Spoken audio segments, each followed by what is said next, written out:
The surgeon's gloves were slick with blood, and the heart monitor, that rhythmic mechanical pulse of hope, had flattened into a single, terrifying horizontal scream.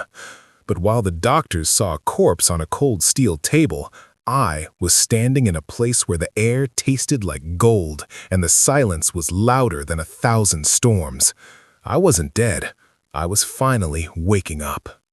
Welcome to a journey that defies every law of physics, every medical textbook, and every boundary of the logical mind. Today, we aren't talking about myths or ancient legends. We are talking about a documented moment in modern history where the creator of the universe decided to step through the fabric of time to answer a cry that no human should ever have to make. This is the story of a family caught in the crossfire of faith and impossibility. A story of a child lost, a father broken, and the man in white who walked through a locked door to change everything. The ordinary life. To understand the miracle, you have to understand the ordinary. Our story begins in a place where faith is often a dangerous whisper rather than a shouted anthem. Imagine a father. Let's call him Samuel. Samuel was a man of logic, a man who provided. He lived in a world where you reap what you sow and you protect what is yours. He had a daughter, Maya. She was 7 years old, with eyes that held the light of 1,000 suns and a laugh that could make the hardest man forget his sorrows. She was his imago Dei, his image of God on earth. But on a Tuesday that started like any other, the sun didn't bring light, it brought a shadow that would never leave. The descent. It happened in a heartbeat, a screech of tires, the smell of burning rubber, and the sickening crunch of metal against bone.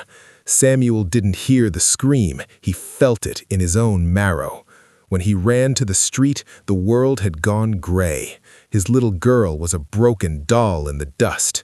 In that moment, the logic of the world failed him. He didn't pray, he didn't cry, he went numb. As the ambulance sped towards the hospital, Samuel watched the paramedics' faces. He saw the subtle shake of a head. He saw the way they stopped checking for a pulse with urgency and started moving with the slow, heavy rhythm of those who are handling the deceased. Sound effect. Hospital doors swinging open, chaotic voices. Inside the ICU, the air was sterile and cold. Maya was hooked up to a dozen machines, but they were just keeping a shell warm. The head neurologist, a man who had seen 1,000 deaths, pulled Samuel aside. There is no brain activity, Samuel. The swelling is too great. Her heart is only beating because this machine is forcing it to. If we keep her on the ventilator, we are just delaying the inevitable. I am so sorry. Sorry is a hollow word when your universe is collapsing. Samuel sat by her bed for 48 hours. He watched her skin turn a waxy pale blue. He watched his wife Sarah collapse into a catatonic state of grief. This is where the story should end. This is where the funeral preparations begin. But in the darkest hour of the second night, something happened that no medical professional can explain. The first ripple. It started with a scent. In a room that smelled of bleach and death, there was suddenly the fragrance of crushed lilies and rain. It was thick, it was heavy. Samuel, exhausted and drifting into a half-sleep, felt a sudden drop in temperature. Not a cold chill, but a crisp, refreshing coolness. He looked at the heart monitor. Beep, beep. It was steady. But then the line spiked. It didn't flatline, it went wild. "Nurse!" Samuel shouted, his voice cracking. "Something is happening!" The nurses rushed in, checking the wires, thinking it was a malfunction.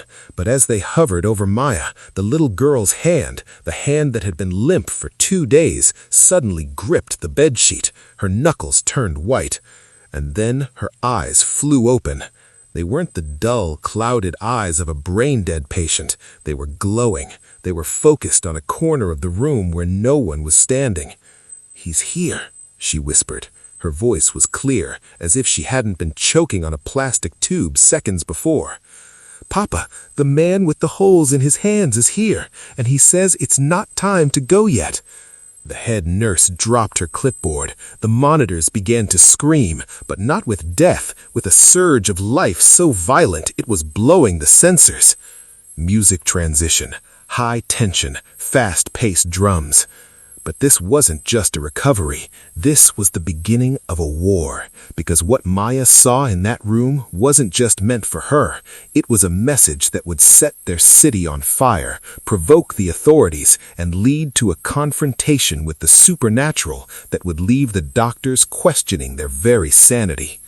You see, when heaven touches earth, it doesn't just heal the body, it disturbs the darkness. And the darkness was about to fight back.